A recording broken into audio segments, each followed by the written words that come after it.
Mysuru travel vlog ಸೀರೀಸ್ನ ಕಡೆಯ short video ಇದು. ನಾವು ಮಧ್ಯಾಹ್ನದ ಮೇಲೆ ಊಟ ಮುಗಿಸ್ಕೊಂಡು ಮಕ್ಕಳನ್ನ ಕರ್ಕೊಂಡು ಕಾರಂಜಿ ಕೆರೆ ತೋರಿಸ್ಕೊಂಬರೋಣ ಅಂತ ಹೇಳಿ ಬಂದಿದ್ವಿ. ಕಾರಂಜಿ ಕೆರೆಯಲ್ಲಿ ಬೋಟಿಂಗ್ ತುಂಬ ಚೆನ್ನಾಗಿರುತ್ತೆ ಮತ್ತು ಪ್ರಶಾಂತವಾಗಿರುತ್ತೆ ಅಂತ ಕೇಳಿದ್ದೆ.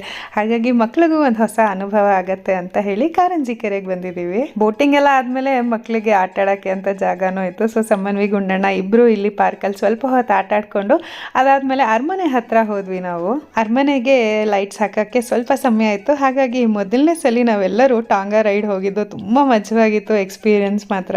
ಟಾಂಗಾ ರೈಡ್ ಮಾಡ್ಬೇಕಾದ್ರೆ ಮಧ್ಯದಲ್ಲಿ ಈ silk sari outlet, factory outlet ಅಂತ ಹೇಳಿ ಕರ್ಕೊಂಡು ಹೋಗಿದ್ರು. ಸೀರೆಗಳೆಲ್ಲ ಚೆನ್ನಾಗಿತ್ತು. ನಾನು ಕೂಡ ಒಂದು ಸೀರೆ ತಗೊಂಡೆ ಅಲ್ಲಿ. ಫೈನಲಿ ಅರಮನೆ ಹತ್ರ ಬಂದ್ವಿ. ಅರಮನೆ ಹತ್ರ ಲೈಟ್ಸ್ ಹಾಕಿದ್ ನೋಡೋದಕ್ಕಂತೂ ಕಣ್ಣಿಗೆ ಒಳ್ಳೆ ಹಬ್ಬ ಥರ ಆಯಿತು. ತುಂಬಾ ಖುಷಿ ಆಯಿತು. ತುಂಬ ವರ್ಷ ಕೂಡ ಆಗಿತ್ತು ಅರಮನೆ ಹತ್ರ ಲೈಟ್ಸ್ ಎಲ್ಲ ನೋಡಿ. ಎಲ್ಲ ನೋಡಿದ್ವಿ. ಕಡೆಯದಾಗಿ ಝೂ ಒಂದು ನೋಡಿರಲಿಲ್ಲ. ಮಾರನೇ ದಿನ ಮಕ್ಕಳಿಗೆ ಝೂನು ತೋರಿಸ್ಕೊಂಡು ಬೆಂಗಳೂರು ಕಡೆ ವಾಪಸ್ ಬಂದ್ವಿ.